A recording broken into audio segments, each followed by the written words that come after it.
L'École supérieure d'administration, d'économie, de journalisme et des métiers de l'audiovisuel ESAE offre de nouveaux challenges pour l'année universitaire 2023-2024. Étudiantes et étudiants, parents d'élèves nouveaux bacheliers, ESAE, c'est la garantie d'une formation de qualité à des conditions très avantageuses. À Gbedjromede, à Papa, à Boumekalavi et Parakou, inscrivez-vous en administration générale, administration du travail et de la sécurité sociale, trésor et finances publiques, impôts, diplomatie et relations internationales, journalisme et métiers de l'audiovisuel, gestion des marchés publics, planification et développement local, sciences économiques, sciences juridiques et toutes les filières des sciences de gestion. ESAE vous offre des bourses, demi-bourses et de réductions pour les premières inscriptions dans toutes ces filières. Waouh! En licence 1, 2 et 3 et en master, bénéficiez jusqu'à 50% de réduction sur tous nos sites. N'est-ce pas génial? Infoline. ESAE Gbedjromede, 3e rue à droite en quittant le carrefour Le Jador pour la BIBE Jéricho ou au plus 229 90 93 65 21 98 98 14 00 à Kpakpa au plus 229 52 88 33 33 à Boumekalavi au plus 229 52 88 44 44 Parakou au plus 229 52 46 12 12. ESAE, l'excellence à un nom. Lundi 5 février 2024, mesdames et messieurs, vous êtes sur votre émission Le Monde en 52 minutes. Ce lundi, je reçois pour vous Morgana Sogbame-Tonji. Bonsoir Morgana. Bonsoir Tatiana. Cet après-midi, Morgane, nous irons au Sénégal, au Royaume-Uni. Nous allons faire une petite escale du côté de l'Amérique latine. Nous allons parler du cartel de Sinaloa qui a financé la campagne 2006 de l'ancien président Andrés Manuel López Obrador. Ensuite, nous irons du côté de l'Iran et si le temps le permet, véritablement, nous allons clôturer par la Chine. Alors, Sénégal, présidentielle 2024, les lignes ont bougé. Macky Sall a annoncé le report inédit de la présidentielle. Alors que les Sénégalais s'attendaient à l'ouverture de la campagne comme bon nombre d'Africains, coup de tonnerre. L'élection est reportée. Un vrai coup de tonnerre parce que il n'y avait pas que les Sénégalais, le monde entier, dans leur observation, on voyait les élections de février 2024 au Sénégal. Et donc c'est une grosse surprise pour tout le monde que de voir ces élections reportées, surtout lorsqu'on regarde les raisons évoqué par le président Macky Sall du report de ces élections, quand bien même ces raisons paraissent fondées, tout observateur averti de la sphère politique sénégalaise aurait déjà vu ces situations. On voyait déjà les difficultés que pourraient connaître ces élections, mais on se rend compte qu'aujourd'hui, le président sénégalais décide de reporter les élections sur la base de ces mêmes arguments, alors que c'est une première, non seulement pour le Sénégal, mais cela vient s'ajouter à l'amalgame de crise politique que connaît déjà l'Afrique de l'Ouest et la CEDEAO en l'occurrence. Alors justement,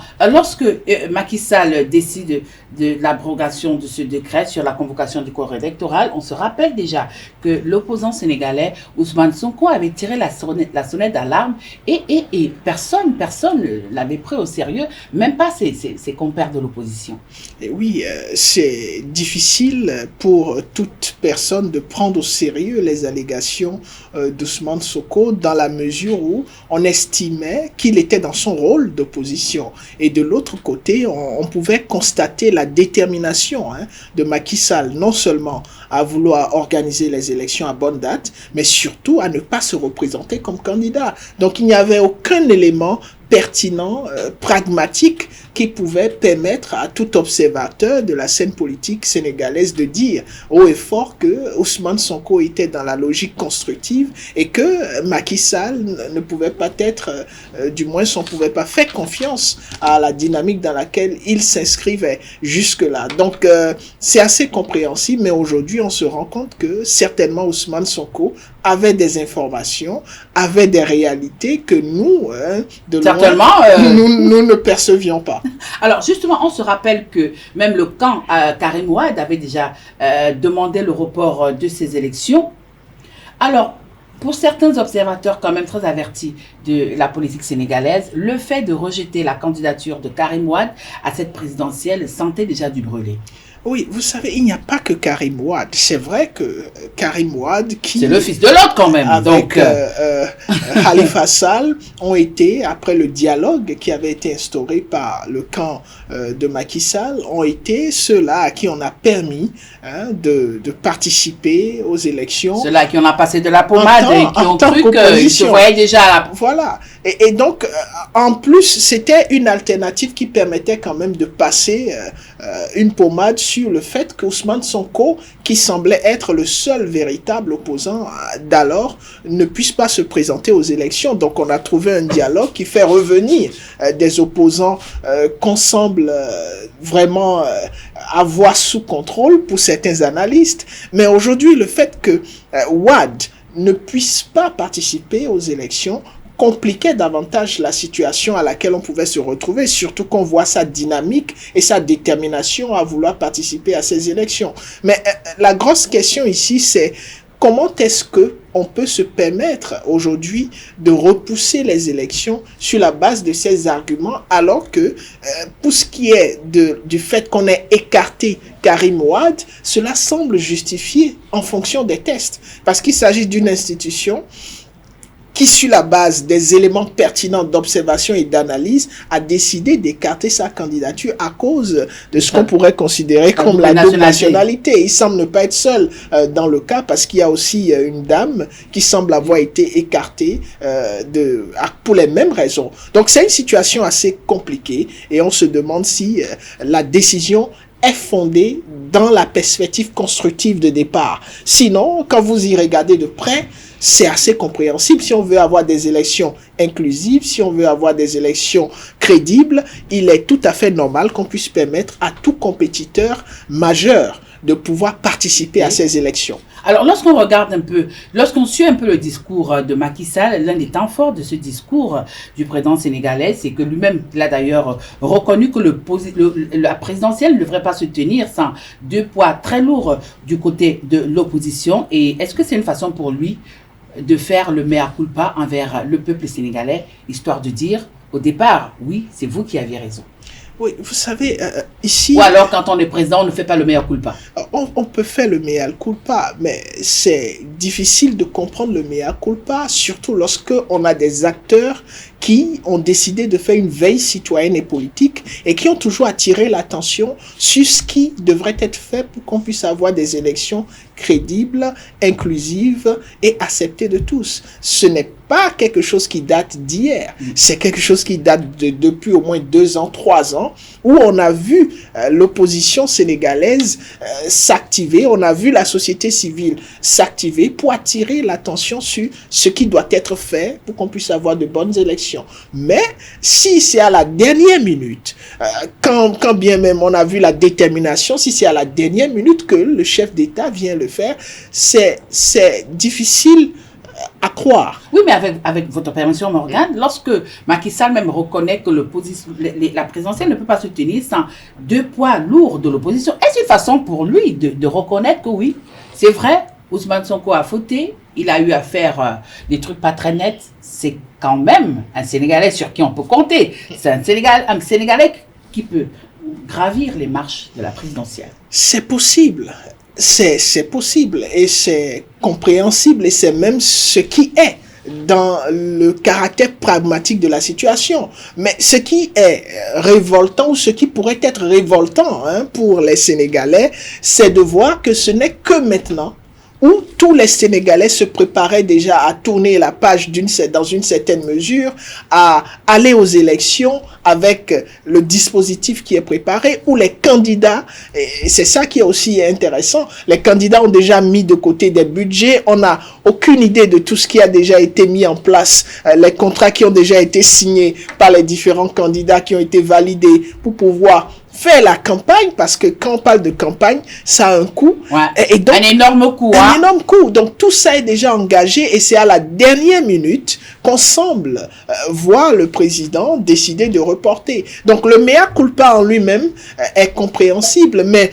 l'opportunité, c'est-à-dire le timing pose problème. On a l'impression que ce mea culpa n'est pas sincère. On aura l'impression que ce mea culpa cache des velléités que certains dénonçaient déjà depuis le début. De toutes les façons, les députés sénégalais sont en ce moment même au niveau du Parlement pour cette convocation liée à la révision très rapide de la Constitution. Et là, on se demande si ça va passer.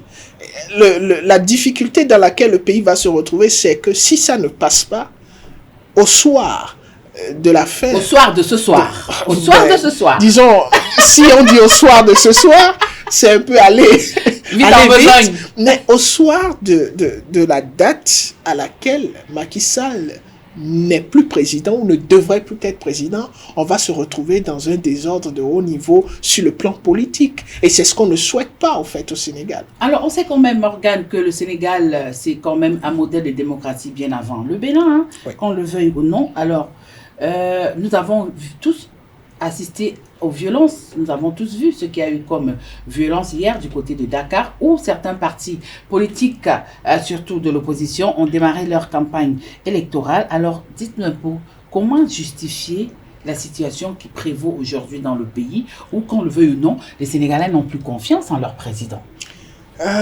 Est-ce qu'on peut justifier cette situation? On ne peut pas la justifier, mais on peut essayer de comprendre ce qui se passe. Ce qui se passe, c'est qu'il y a une cassure qui semble exister depuis un certain moment entre le leadership sénégalais et le peuple sénégalais. Et quand je dis le peuple, je ne parle pas de l'unanimité des citoyens sénégalais, mais je parle quand même d'une partie des citoyens sénégalais capables de poser un problème de fonctionnement sociétal. Et c'est ce à quoi on assiste. Et c'est depuis plus de 2 ans. Il s'agit de ceux qui soutiennent vaille que vaille le candidat recalé Sonko. Et ceux-là n'ont pas cessé d'attirer l'attention. Oui. Et que ce soit les institutions sous-régionales ou même de la communauté internationale, il y a eu des appels à leur intervention, à leur conseil par rapport à ce qui se passe au Sénégal. Et donc aujourd'hui, nous en sommes à un point où il n'y a pas de non-retour. Il n'y a pas de non-retour. Déjà, à un niveau, il fallait que le président Macky Sall décide de dire publiquement à toute la communauté internationale, mais surtout au peuple sénégalais, qui ne participerait pas. Et à la CEDEAO également. Il ne faut pas oublier la maison mère. Oui, mais qui ne participerait pas aux élections. Alors que, constitutionnellement, on ne devrait pas s'inquiéter, mais la plupart des agissements semblaient aller dans le sens d'une probable décision de rester au pouvoir de Macky Sall. Donc, on a dit oui, le premier fil de la bombe sociale est désamorcé. Il fallait donc permettre à ces candidats qui semblent être des opposants, je dis semble être, de participer, étant donné qu'on a... Surtout qu'on avait besoin d'une élection inclusive, oui. Et étant donné que Ousmane Sonko est catégoriquement dans un dispositif bien huilé, écarté, si on peut l'admettre aujourd'hui. Donc, on a fait revenir, après un dialogue, Khalifa Sall et Wade dans la compétition. Mais aujourd'hui, on se rend compte que Wade est écarté. Vous savez, qu'on le veuille ou non, le dispositif de sélection légale permet aux institutions d'écarter tous ceux qui ont été écartés, que ce soit Sonko, que ce soit Wade ou toute autre personne. Oui, mais le même dispositif peut aussi les réhabiliter. Exactement. Le dispositif peut les réhabiliter, mais le fait qu'ils soient écartés est légal. Oui, justement, parlant de dispositif, on se rappelle qu'il y a quelque temps, lorsque les mouvements ont véritablement démarré à Dakar, Ousmane Sonko l'avait déjà souligné au peuple sénégalais, qui sont juste 8 personnes, à savoir les 7 membres de la Cour constitutionnelle et le chef de l'État, qui prennent le peuple sénégalais en otage. Mais aujourd'hui, avec ce revirement, avec ce rebondissement, est-ce que les faits ne lui donnent pas raison? Oui, dire qu'ils prennent le peuple sénégalais en otage, je pense que c'est décrire une situation qui convient au film d'action et de prise d'otage. Je ne fais que... Oui, je comprends. D'accord. Donc, ça, c'est pas les mots de Tatiana, c'est non. Naturellement. Mais si on revient à la réalité, ce sont les tests sénégalais qui permet à ces personnes-là d'avoir une influence ou une capacité de décision assez énorme. Et donc, ce n'est pas une prise d'otage, c'est juste un dispositif social qui a été adopté par les Sénégalais, parce que c'est passé naturellement par l'Assemblée nationale, mais qu'on constate donne une grande partie du pouvoir de décision en matière électorale, en matière démocratique, à ces personnes qui sont indiquées, le chef de l'État et les sages de cette cour. Donc, nous sommes aujourd'hui dans une dynamique fort compréhensible. Les institutions ont le droit, ils ont des pouvoirs qui leur sont consacrés par les textes. Et la question qu'on devrait se poser, ou qui devrait intéresser les différents acteurs, c'est comment faire en sorte qu'on ait à ces postes-là des personnes suffisamment intègres pour mettre au-delà de leurs aspirations peut-être personnelles, l'aspiration du peuple. Et je pense que c'est quelque chose de concret au Sénégal. Les réactions ne se sont pas attendre. On a vu la France qui a réagi, la CEDEAO qui a réagi. Dans la foulée également, il y a le secrétaire général du gouvernement, Abdou Latif Coulibaly, qui a démissionné. Mais du côté de l'opposant Khalifa Sall, il se voyait déjà battre campagne. Mais aujourd'hui, il demande de se lever pour dire non au report. Oui, c'est compréhensible de son côté parce que certainement, comme je le disais au préalable, il a engagé... Le futur président. Non, tout candidat qui est convaincu de sa capacité à être président se voit déjà président. Du moins, il a le droit et le devoir de battre campagne. Mais ce qui est surtout intéressant ici, c'est qu'il a certainement déjà engagé beaucoup de financements, beaucoup de contrats et que... Comme dirait l'autre, ce n'est que de l'argent. Mais ce n'est pas que de l'argent pour une élection présidentielle. Et il faut mettre en perspective tous les autres apports. Vous savez, ici chez nous, en général en Afrique, on ne met pas en relief tous les autres apports externes. Il y a des donateurs. Et ce ne sont pas des donateurs gratuits, ce sont des donateurs qui attendent des retours sur investissement. Le cercle. Donc, nous sommes dans une situation où on comprend le candidat. Maintenant, est-ce qu'il peut réellement faire quelque chose de concret face à cette situation? Je pense que la meilleure option pour tout le monde ici, c'est de dialoguer. Parce que le pays est en train de basculer dans une dynamique de communication qui n'est pas la meilleure. Quand vous écoutez les Sénégalais qui sont dans la rue, ils disent et ils sont convaincus du fait que la seule façon de communiquer aujourd'hui avec le régime en place, c'est de manifester dans les rues, c'est d'utiliser la violence, alors que ce n'est pas la meilleure façon pour le Sénégal qui a une tradition démocratique assez reconnue et qui permet en général à l'Afrique de l'Ouest de continuer de bomber le torse sur le plan démocratique parce que ça fait plus d'une cinquantaine d'années. À côté des enfants malades de l'Afrique centrale, l'Afrique de l'Ouest est un bon élève. C'est dommage pour Macky Sall et j'espère qu'il trouvera la formule nécessaire pour empêcher le Sénégal de se retrouver de l'autre côté. Alors, nous nous rendons du côté du vieux continent. Là, nous sommes au Royaume-Uni. Après 2 années d'inactivité, l'exécutif irlandais reprend du service. Depuis le samedi 3 février 2023, le Parlement irlandais a repris ses habitudes. C'est finalement arrivé. Et je pense que c'est une dynamique fortement compréhensible, surtout que on sait que les Irlandais ont soif de leadership en tenant compte de la situation que traverse aujourd'hui l'Europe entièrement, où on assiste à une crise à la fois économique et politique. Donc aujourd'hui, c'est tout à fait compréhensible que les Irlandais décident de passer à l'action avec la probabilité d'avoir une dame à la tête du... Oui, elle a été élue, elle est Premier ministre, Michelle O'Neill. Donc c'est quelque chose d'assez formidable. Maintenant, on attend de voir les différentes actions qui seront prises ou menées par ce gouvernement qu'elle va former autour d'elle pour défendre les intérêts de l'Irlande. Alors, nous savons tous qu'au niveau du Royaume-Uni, l'Irlande, c'est quand même ce pays-là qui donne quand même du fil à retordre à la couronne britannique. Alors, lorsque la première ministre irlandaise, Michelle O'Neill, dit que dans 10 ans, elle voit déjà l'organisation d'un référendum, histoire de réunir les deux Irlandes, du côté de la couronne, du côté du gouvernement britannique, on ne voit pas ça de cet œil-là. Oui, c'est assez normal qu'on ne voie pas cela de cet œil. Quand vous entrez dans l'histoire de cette partie de l'Europe, vous comprenez combien de fois les Irlandais se sont battus. Il y a eu plusieurs guerres qui ont, à un moment donné, amené ces Irlandais à se retrouver. Ceux qui ont décidé de faire partie du Royaume-Uni a décidé de faire partie du Royaume-Uni. Mais il y a toujours ce lien-là qui existe entre cette partie de l'Irlande et l'autre partie de l'Irlande. Mais ce lien culturel est en train d'être renforcé aujourd'hui par les enjeux économiques et politiques. On se rend compte qu'aujourd'hui, au sein du Royaume-Uni, il y a quand même des remous par rapport à la politique économique qui est adoptée et par rapport à la politique même de la gestion des intérêts de chaque partie du Royaume-Uni. Parce que quand on parle du Royaume-Uni, c'est pas seulement un peuple, c'est plusieurs peuples, plusieurs cultures qui ont décidé de se mettre ensemble. On a le pays de Galles, l'Écosse, l'Irlande. Donc là, on se retrouve dans une situation où les différentes cultures et les intérêts sont en train de prendre une nouvelle tournure, et ce qui mérite naturellement qu'on puisse reposer la question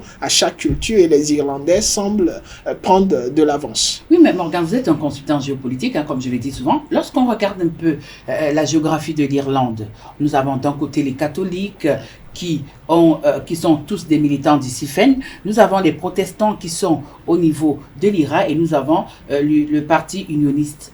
Est-ce que, quelque part, la couronne britannique n'a pas raison de dire que parler de réunification de ce peuple qui, avec toutes ces tendances, ce sera un peu compliqué? Vous savez, la couronne britannique devrait essayer de revoir un peu ce qu'était l'Irlande avant qu'on ait eu cette séparation. L'Irlande faisait un peuple. Même si on avait plusieurs cantons, on avait plusieurs cultures, il y a cette histoire qui a été partagée et qui constitue aujourd'hui, qu'on le veuille ou non, un héritage. Donc, si aujourd'hui les enjeux économiques et politiques au niveau de l'Europe font en sorte que ces peuples décident de se mettre ensemble, je ne pense pas que les diversités d'opinions politiques ou même ethniques ou culturelles pourraient empêcher ces peuples de se mettre ensemble. Donc, c'est fondé de voir une possibilité de difficulté à se mettre ensemble. Mais ce n'est pas évident, ce n'est pas absolu qu'on dise de façon à ce qu'on puisse admettre que ce n'est pas possible. C'est une possibilité qui existe bel et bien, surtout si les enjeux économiques, je précise, s'avèrent beaucoup plus du sens de cette union plutôt que de ce qui est en train de se faire aujourd'hui, parce que le Royaume-Uni traverse une période assez difficile, et ça s'observe même au niveau du Parlement, au niveau des discussions et des débats. Il y a beaucoup de critiques, et cette question avec l'Irlande ne date pas d'aujourd'hui. S'il y a une partie du Royaume-Uni qui donne à réfléchir au Parlement britannique, c'est bel et bien l'Irlande. Alors, mais justement, vous avez parlé d'économie. On se rappelle que l'Irlande était très à l'aise au sein de l'Union européenne. Mais aujourd'hui, avec le Brexit qui a permis le retrait de la Grande-Bretagne au niveau de l'Union européenne, est-ce que ce retrait n'est pas venu tout remettre en cause? Parce que vous avez parlé tout à l'heure d'économie. Naturellement, et c'est depuis ce retrait que l'Irlande avait commencé déjà à donner de la voix, parce qu'elle a estimé que ce retrait n'arrangeait pas l'Irlande et ses concitoyens. Alors que le Royaume-Uni, dans une perspective beaucoup plus large, estimait que ce Brexit était la meilleure chose qui pouvait arriver au Royaume-Uni à cause de ce qu'on peut appeler l'autonomie stratégique dont parle aujourd'hui le président français Macron. Donc, cette dynamique du Royaume-Uni n'était pas partagée par l'Irlande. Et aujourd'hui, plus on évolue, plus le Royaume-Uni s'enfonce, ce qui est tout à fait compréhensible, parce que lorsque vous sortez d'un système assez bien huilé comme l'Union européenne, il faut un temps d'adaptation, il faut un temps pour se remettre sur les chemins, pour retisser les différents accords Mais à qui profite cette crise? Cette crise, on ne dira pas à qui profite cette crise. On dira qui peut tirer certains avantages. Oui, cette crise profite, ou bien l'Union européenne certainement va tirer des avantages de cette crise. Parce que il faut rappeler que les négociations pour le Brexit ont suffisamment duré. On a vu au moins 3 à 4 premiers ministres britanniques y passer, et finalement Boris Johnson est arrivé et a conduit le Royaume-Uni au Brexit. Donc ça signifie que dans le caractère pratique de la chose, l'Union européenne ne voulait pas voir le Royaume-Uni sortir de cette union. Et pourquoi? Parce qu'il y avait assez d'intérêt de voir le Royaume-Uni faire partie de l'Union européenne, et surtout de voir l'économie de cette union être au top par rapport aux enjeux géoéconomiques. Mais aujourd'hui, avec le Brexit, on a connu une certaine perte. On a connu un certain dysfonctionnement de l'ensemble du système qui n'est pas dans l'intérêt de l'Union européenne, qui, dans les différentes négociations, a essayé, vaille que vaille, de rappeler au Royaume-Uni ce qu'elle est en train de rater ou ce qu'elle a mis de côté en parlant de Brexit. Alors, Morgane, vous savez que dans notre émission, nous avons toujours une petite escale que nous faisons. L'escale de cet après-midi nous amène au niveau de l'Amérique latine, où le cartel de Sinaloa a financé la campagne électorale de l'ancien président Andrés Manuel López Obrador. C'était en 2006. L'annonce a été faite par les États-Unis. Alors, le président aurait reçu, je dis bien aurait reçu le financement du puissant cartel de Sinaloa en 2006. Est-ce que c'est surprenant? Non. C'est pas surprenant. Pourquoi? Pourquoi? Parce que le cartel fait partie du Mexique. Et quand vous parlez du Mexique, vous voulez diriger le Mexique, vous ne pouvez pas... Peut-être que le cartel a d'autres tentacules. Oui, vous ne pouvez pas diriger le Mexique sans... Le cartel. Pas tous les cartels, celui de Sinaloa. Mais c'est pour cela que j'insiste dessus. C'est difficile dans la pratique de diriger le Mexique sans le cartel. Maintenant, est-ce que cela justifie le fait que le cartel finance la campagne du président? Je ne trouverai pas de justification à cela, mais dans ce même monde dans lequel nous sommes, nous avons eu des informations qui ont montré que Kadhafi, qui était considéré comme un hors-la-loi en matière de démocratie et tout ce qu'on peut citer comme droit de l'homme, aurait financé la campagne de Sarkozy. Voilà, en France, le pays des droits de l'homme. Donc je me dis, cette question de financement des élections est quelque chose d'assez spécifique, qui mérite beaucoup d'attention, mais qui est compréhensible lorsqu'on voit que certaines institutions, parce que le cartel est une institution du Mexique, même si elle n'est pas homologuée, même si elle n'est pas reconnue, elle a une influence. Il faut faire avec. Elle a une influence économique et une capacité de déstabilisation énorme. Nuisance également. Exactement. Donc c'est assez compréhensible qu'il y ait ce lien-là entre les deux institutions, même si l'autre c'est une institution étatique homologuée et que l'autre est une institution qui n'est pas homologuée, qui n'est pas acceptée. Maintenant, si vous permettez, la dénonciation vient d'où? Justement. Alors, comment comprendre, comme vous l'avez dit tout à l'heure, la dénonciation vient des États-Unis. Comment comprendre que les Américains ont attendu 18 ans après pour faire cette révélation? Est-ce que cette information était classifiée? Bon, il faut dire que... Ah oui, parce qu'avec les Américains, il faut s'attendre à tout. Oui, il faut dire... Tant que nous sommes alliés, il y a des choses qu'on ne sort pas. On ne sort pas. Voilà. Oui, c'est justement, vous venez de donner la réponse à votre question. Non, j'attends la réponse Aujourd'hui, le Mexique et les États-Unis, ça chauffe. Ouais. Ça chauffe sur plusieurs plans et surtout sur le plan migratoire.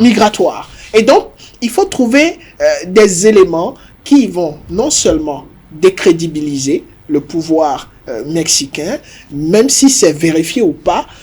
Pas seulement le pouvoir mexicain, parce que autant on jette du discrédit sur le pouvoir mexicain, autant du côté de Washington, on ne passe pas la pommade. Il y a un effet boomerang. Ouais. Il y a un effet boomerang parce que ces informations étaient déjà à la portée des États-Unis depuis longtemps. Et on sait que les États-Unis ont collaboré très bien avec le gouvernement mexicain jusqu'à récemment, où ils ont fait ressortir cet aspect de la question. Donc, c'est une dénonciation qui est juste une dénonciation et qui sera prise au sérieux certainement dans les rapports entre les États-Unis et le Mexique, cela va permettre aux États-Unis de décider un certain nombre d'actions qui seront totalement acceptées par la communauté internationale, étant donné qu'ils viennent de mettre à la portée de tous cette information. Mais dans l'aspect pratique de la chose, sur la scène internationale, cela ne va pas aujourd'hui causer tant de dommages au Mexique, qui va certainement continuer à collaborer avec un ensemble d'États dans de meilleures conditions possibles. Et cette dénonciation s'inscrit dans un contexte géopolitique international assez intéressant, où aujourd'hui la crédibilité des États-Unis est remise en cause par un certain nombre d'acteurs sur la scène internationale. Donc ça va faire plus de peur que de mal au Mexique. Alors la question est de savoir aujourd'hui, est-ce qu'il est possible que les politiques mexicains arrivent à se hisser au sommet sans le soutien de ce cartel? Vous voulez une réponse Oui, je la veux, j'y tiens. Sincère? Sincère. C'est pas possible. Expliquez. Simplement, pourquoi? Parce que si d'aventure un leadership est mis en place au Mexique qui n'est pas apprécié par le cartel, ça va être un enfer pour ce leadership en matière de gestion de la chose publique. Et surtout en matière d'apport économique. Parce que qu'on le veuille ou non, ce cartel apporte suffisamment sur le plan économique au gouvernement mexicain. C'est pas des choses... Exactement, c'est pas des choses qu'on met sur la place publique régulièrement, mais quand vous y regardez de près, non seulement ce cartel apporte au gouvernement, mais ce cartel a une influence dans la vie des Mexicains qui est énorme. Quand bien même ce cartel peut être perçu comme un problème sociétal au Mexique, c'est aussi un apport qu'on ne peut pas mettre de côté, aussi bien sur le plan économique que sur le plan politique au Mexique. Est-ce que cette bataille n'est pas déjà perdue par les États-Unis pour sortir de cette escale? Oui, la bataille, ça dépend de quel est le champ de bataille. S'il s'agit la lutte contre la drogue. La lutte contre la drogue, les États-Unis ont plus de capacité à lutter contre la drogue aux États-Unis qu'au Mexique. S'il s'agit d'aller lutter contre la drogue au Mexique, c'est perdu d'avance. Mais s'il s'agit de remettre en cause les stratégies du gouvernement mexicain sur la scène internationale, ça peut marcher. C'est pas une bataille perdue. Mais si c'est pour décrédibiliser le gouvernement mexicain au Mexique, je pense que c'est une bataille largement perdue, puisque le cartel continue d'avoir son influence sur la crédibilité du gouvernement. Alors là, nous nous rendons du côté du Moyen-Orient face au bombardement de l'armée israélienne.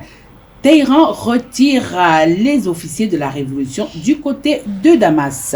Alors Morgane, les frappes israéliennes poussent Téhéran à revoir ses calculs du côté de Damas. C'est tout à fait normal que Téhéran revoie ses calculs. Alors que je croyais que Téhéran avait des muscles.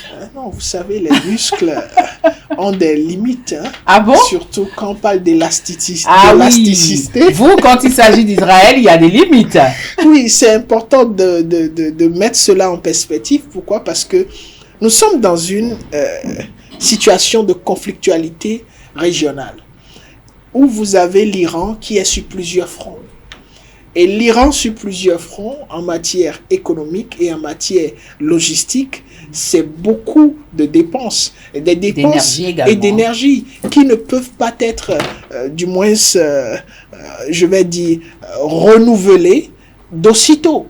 Et donc l'Iran a intérêt à s'organiser de façon stratégique pour ce qui est d'Israël et de tout autre partenaire d'Israël. Et là, quand on dit tout autre partenaire, on voit de l'autre côté, voilà, hein, les États-Unis, le Royaume-Uni, voilà. Même la Russie en tout ça aussi. Hein, bon, voilà, c'est une situation assez délicate et on comprend le comportement de l'Iran. Alors, pourquoi, dites-nous un peu pourquoi aujourd'hui, Téhéran fait ce choix.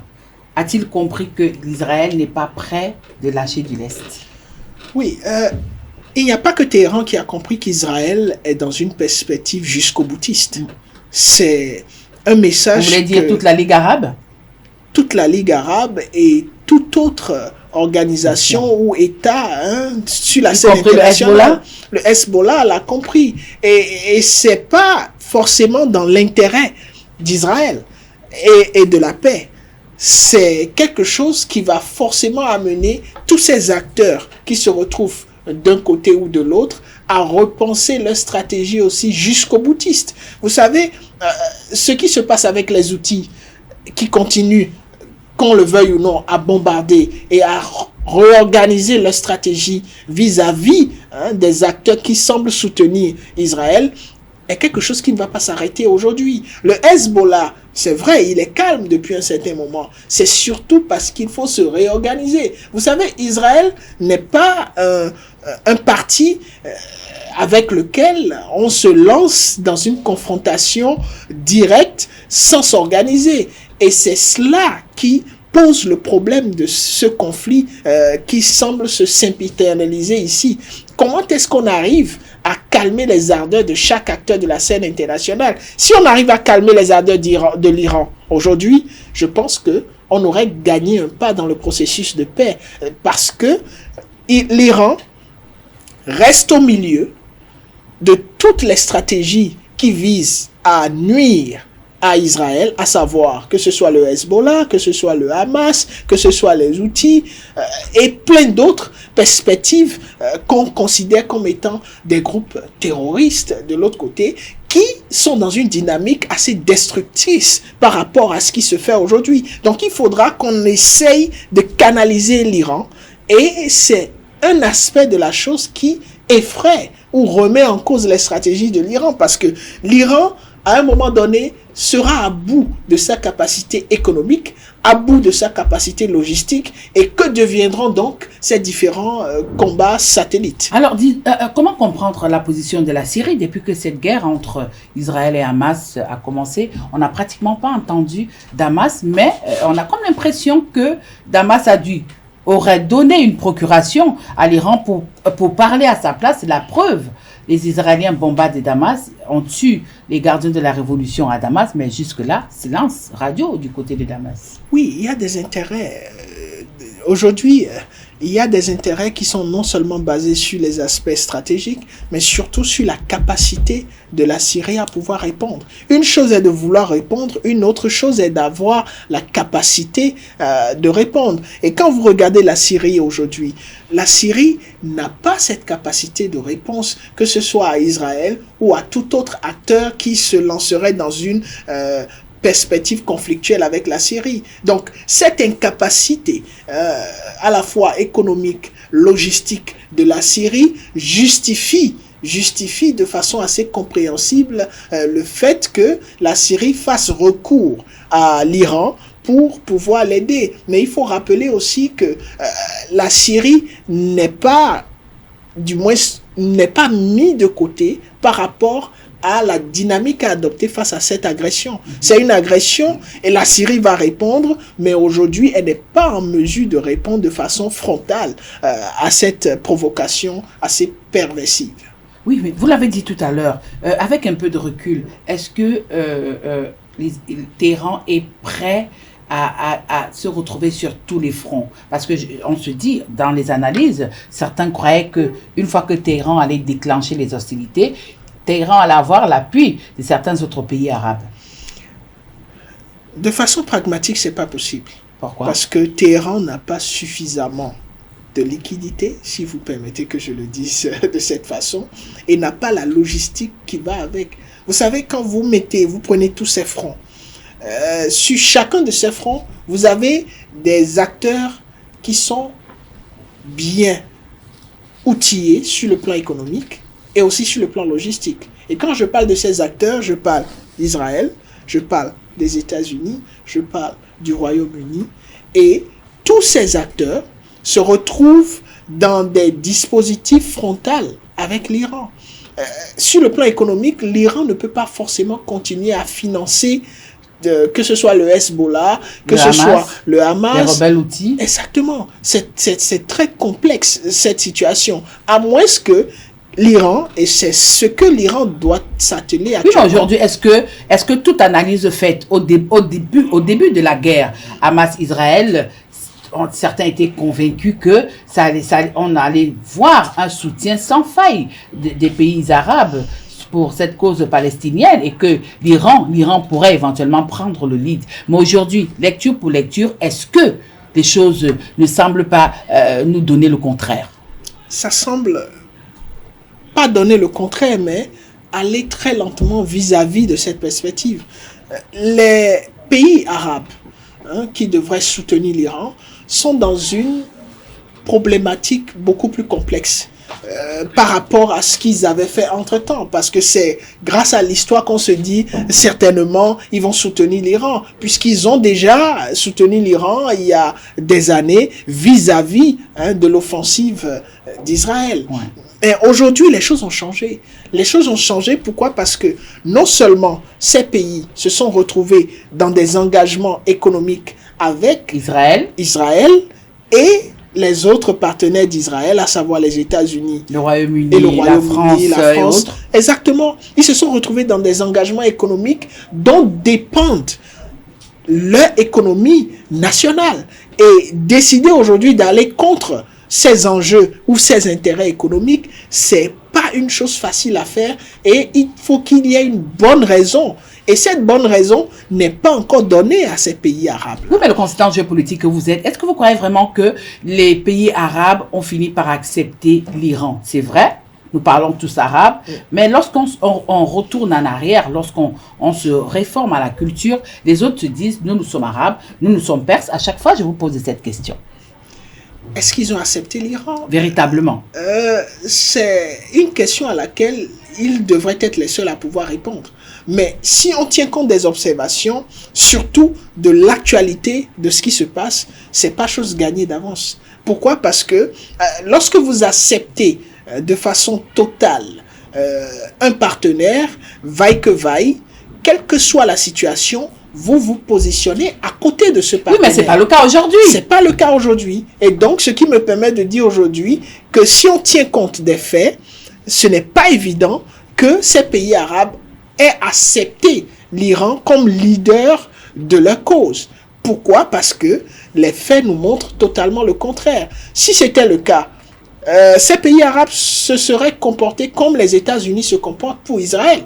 Les États-Unis n'ont pas attendu à savoir si Israël avait raison ou pas, mais automatiquement, ils se sont positionnés à côté d'Israël pour défendre les intérêts d'Israël, même face à des situations où les questions de droits humains étaient remises en cause et que les États-Unis devraient être dans une perspective de protection de ces questions de droits humains. Donc, de l'autre côté de l'Iran et des pays arabes, c'est pas gagné d'avance, c'est très loin d'être ce qu'on attend de ces pays arabes, du côté de l'Iran. Mais j'insiste sur le mais. Oui, mais étant tous quand même membres de la Ligue arabe, certainement, l'Iran attendait un coup de pouce des pays de la Ligue arabe, même comme au niveau de la Ligue arabe également, ces deux sons de cloche. La problématique perdure. Quand vous parlez des pays de la Ligue arabe, quels sont ces pays? Et quelle est leur relation avec les États-Unis, avec Israël, avec les pays de l'Union européenne? Quand vous répondez à cette question tout de suite, vous comprenez que les enjeux géopolitiques et géoéconomiques ne permettent pas à ces États-là, pays membres de la Ligue arabe, de réellement agir dans le sens d'un soutien à un pays de la Ligue arabe face à une situation conflictuelle. Parce que si ces pays devraient réellement s'appesantir sur le caractère Ligue arabe et d'institutions d'intégration suffisamment fortes, je pense que c'est tous les pays de la Ligue arabe qui seraient en guerre contre les intérêts d'Israël.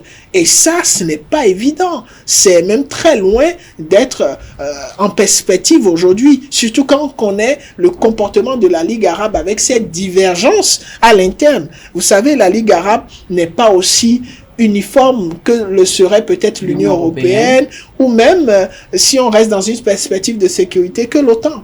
Les pays de la Ligue arabe ne sont pas dans une perspective, une attaque contre l'un d'entre nous est une attaque contre tout le monde et on devrait défendre cette perspective. Alors, pour sortir de ce sujet iranien, avant-dernière question, Morgane, si tu le permets, le fait que pour Téhéran de retirer quand même une dizaine des gardiens de la révolution, est-ce que ça ne démontre pas un peu de la vulnérabilité aujourd'hui de la révolution des gardiens, de ces gardiens-là?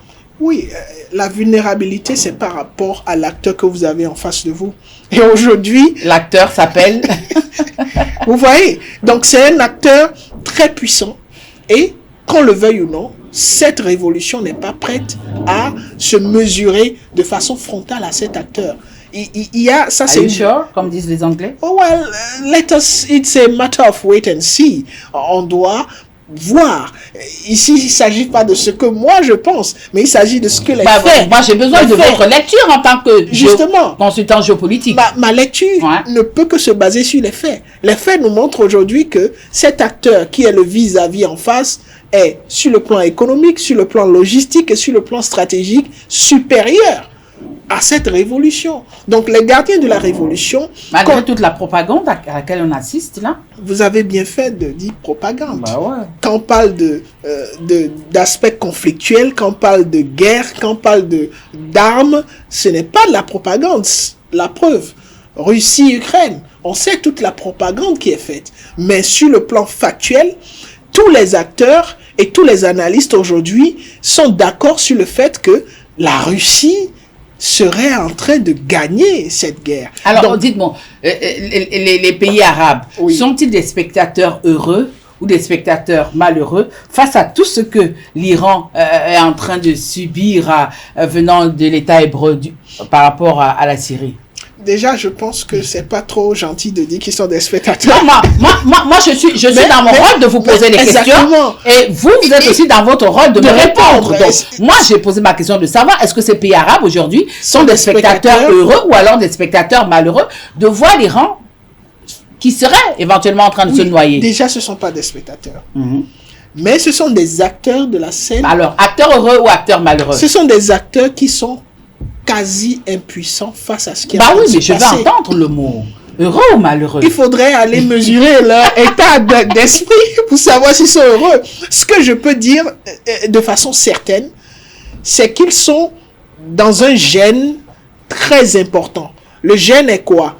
C'est qu'ils sont liés de façon culturelle à ces pays arabes. Ils sont liés à la Palestine. Et ils sont en train de regarder impuissants économiquement, impuissants logistiquement, face à cette situation assez complexe.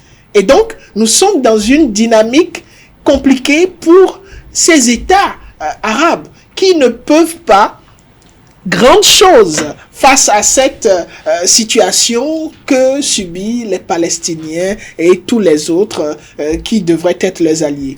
Alors, dernier sujet de cet après-midi, nous allons en Chine où l'armée chinoise et russe veulent élever leurs relations en matière de défense. Alors, moi, quand je vous demande, la Chine et la Russie qui se proposent aujourd'hui de renforcer leurs relations interarmées, pourquoi? C'est pas nouveau. C'est pas nouveau, mais pourquoi maintenant? Le pourquoi, de façon assez, disons, reculée, on peut déjà regarder la scène géopolitique aujourd'hui, en matière de capacité militaire. Parce que quand on parle de géopolitique et de puissance sur la scène internationale, c'est deux choses majeures. L'économie et la capacité militaire. On va mettre la stratégie derrière. En matière de capacité économique, on sait tous que la Chine fait partie de ces premiers-là. Du moins, Chine, États-Unis, ça se bat. Ce qui n'est pas le cas de la Russie. Économiquement, la Russie reste loin derrière ces deux acteurs-là. Sur le plan militaire, il faut dire que la Chine n'égale pas forcément les États-Unis aujourd'hui. Et donc, la Chine investit un tiers de ce que les Américains investissent dans leur corporation militaire, dans leur armement. Et donc, la Chine a intérêt, aujourd'hui, lorsqu'elle décide de s'allier à la Russie, c'est de se rassurer déjà de sa capacité militaire, parce que c'est des échanges militaires. Quand vous additionnez la capacité militaire de la Russie à la capacité militaire de la Chine, ça peut tenir tête à la capacité militaire des États-Unis, pour ne pas dire que... Oui, mais est-ce que c'est pas parce que la Chine s'est rendue compte aujourd'hui qu'elle a une armée, c'est vrai, mais que son armée, même en mer méridionale, n'arrive pas véritablement à tenir tête à certains pays comme l'Indonésie et autres? Oui, elle ne se rend pas compte aujourd'hui, elle sait. Elle sait pourquoi, c'est par rapport à ce qu'elle investit dans cette armée. Et aujourd'hui, s'allier à la Russie, c'est se rassurer qu'elle aura un soutien une garantie stratégique. lorsque on se retrouverait dans une dynamique conflictuelle qui imposerait l'utilisation des soldats sur le terrain. Oui, alors je vous pose la question, vous êtes consultant géopolitique. Lorsqu'on regarde un peu la géopolitique de la mer méridionale, si d'éventuels les États-Unis et la Chine s'affrontaient au niveau de la mer méridionale, vous voyez la Russie entrer rapidement dans cette confrontation? Rapidement, c'est difficile à dire. Mais silencieusement? Entrer, c'est une garantie. Pourquoi? Parce que, déjà, la Russie n'a pas cessé de faire ressortir le fait que, en Ukraine, elle ne se bat pas contre l'Ukraine. Elle se bat contre... on attend toujours des preuves, hein? Les États-Unis, elle insiste que c'est une guerre par procuration. Et que c'est l'ensemble de l'Ouest qui est en train de se battre contre elle. l'Est. Oui, contre elle, pas l'Est. Vous voyez? Et donc, c'est assez complexe. Si aujourd'hui, il y a un nouveau front qui montre réellement que les États-Unis sont en conflit ouvert et que c'est avec un allié chinois, la Russie n'a rien à perdre que de se retrouver là-bas. Mais aujourd'hui, on n'en est pas là. Et on ne souhaite pas en venir là. Pourquoi? Parce que cela contribuerait encore à remettre au ralenti, pour ne pas dire à tuer définitivement le mécanisme économique dans lequel on est aujourd'hui. Aujourd'hui, la géoéconomie est complexe et ça n'arrange aucun État. Si un autre front est ouvert et que les États-Unis sont impliqués, qu'on le veuille ou non, tous les autres continents, surtout les pays africains, vont ressentir parce que tous les financements qui naturellement accompagnent vont être orientés vers ces différents fronts conflictuels parce que la guerre, ça nécessite beaucoup d'argent. Alors, lors de la visioconférence, lorsque le ministre chinois de la Défense a déclaré, je cite, « Malgré les pressions américaines et autres, la Chine va toujours soutenir Moscou, parlant justement de la guerre russo-ukrainienne. » Et c'est-à-dire que finalement, la grande Chine a décidé de laisser tomber son masque lorsqu'on se rappelle qu'au début de cette guerre, la Chine jusque-là est restée neutre. Est-ce que quelque chose a changé? Oui, beaucoup de choses ont changé depuis lors. Parce que cette question, ça fait déjà beaucoup d'années. Et parmi ces choses qui ont changé, on a vu une sorte de rapprochement entre les États-Unis et la Chine.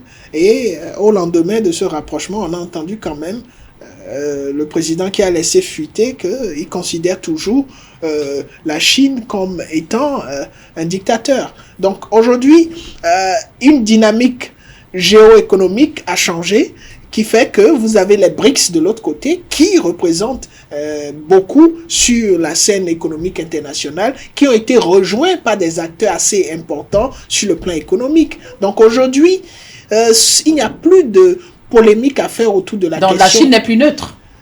La Chine, dans la pratique, n'a jamais été neutre. La Chine a toujours été le partenaire de la Russie. Par son comportement au niveau du Conseil de sécurité des Nations Unies, par ses différentes prises de position, par même ses mouvements géostratégiques et politiques. Donc, il n'y a pas de neutralité du côté de la Chine. Mais il y a eu un souci de pouvoir garder une sorte d'image sur la scène internationale qui permettrait à la Chine de continuer à desservir un ensemble de partenaires. Oui, mais est-ce qu'elle a réussi à garder cette image pour finir? Oui, aujourd'hui, quand vous regardez la Chine, tous les pays de l'Union européenne veulent travailler avec la Chine sur le plan économique, y compris les États-Unis qui se retrouvent de l'autre côté, mais qui continuent toujours de valoriser le partenaire chinois parce que quand vous regardez le flux économique entre la Chine et les États-Unis, c'est énorme. Donc, aujourd'hui, la Chine a su garder l'image nécessaire pour maintenir son influence économique, pour ne pas dire ses canaux économiques, à la fois de l'autre côté des États-Unis et aussi de l'Union européenne. Et finalement, elle s'affiche comme soutien indissociable de la Russie. Je pense que ceux qui auront mal aujourd'hui, c'est à la fois l'Union européenne et les États-Unis, mais ils devront faire avec. Voilà, chers amis d'internautes, chers téléspectateurs de Zaï Télévision, nous sommes arrivés à la fin de notre émission Le Monde en 52 minutes de ce lundi. Nous sommes allés au Sénégal où Macky Sall a décidé de reporter la présidentielle 2024. À ce sujet, vous avez écouté les arguments avancés par Morgana Sogba Metondi qui était notre invité. Au niveau du Royaume-Uni, nous avons parlé du retour de l'exécutif irlandais après 2 ans d'absence. L'escale de cet après-midi nous a conduit en Amérique latine où le cartel de Sinaloa aurait, je dis bien aurait, financé la présidentielle 2026 d'Andrés Manuel López Obrador. À ce sujet, Morgan nous a dit qu'il est difficile pour le politique mexicain de se hisser au sommet sans l'apport de ce puissant cartel. Du côté de l'Iran, vous avez également suivi les interventions de notre invité cet après-midi où l'Iran se retrouve sur plusieurs fronts. Mais est-ce que l'Iran a cette capacité? Les jours à venir nous le dirons, et nous avons terminé par la Chine qui a décidé que son armée et l'armée russe devront désormais élever leurs relations en matière de coopération militaire. Mon invité était Morgana Sogba Metondi, Tatiana Honda Djemeya, c'est moi. Je vous retrouve le lundi prochain quand il sera 16h. Ça se passe tous les lundis après-midi. C'est sur ESAE Télévision, la meilleure de votre télé. Au revoir.